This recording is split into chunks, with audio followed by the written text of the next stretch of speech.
ఇటీవల నేను central prison Visakhapatnam వెళ్ళాను. దాంట్లో 42 మంది లైఫ్ కన్విక్ట్స్ కలవడం జరిగింది. ఆ కన్విక్ట్స్లో నేను కొంతమంది మాట్లాడుతుంటే దాంట్లో ఒక వ్యక్తి చెప్పాడు, ఆ అబ్బాయి బీటెక్ కంప్యూటర్ సైన్స్ చేశాడు.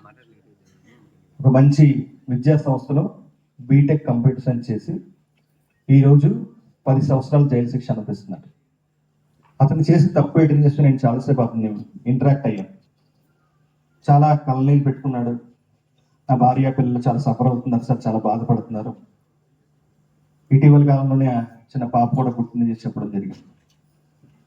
సో ఆ కథ నాకు అనిపించింది, రాష్ట్రంలో ఉన్న విద్యార్థులందరికీ కూడా తెలియాలి కథ.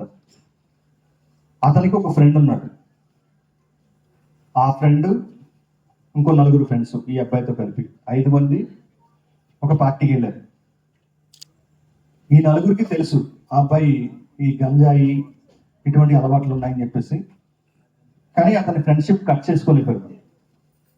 అలా కొనసాగించాడు ఫ్రెండ్షిప్ని.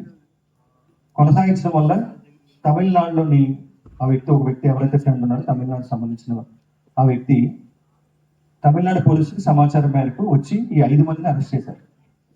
తర్వాత అతన్ని తమిళనాడు తీసుకెళ్లారు. మదురై కోర్టులో అతనికి 10 సంవత్సరాలు జైలు శిక్ష పడింది. సో ఆలోచించండి మీరు అందరూ కూడా, విద్యార్థులందరూ కూడా.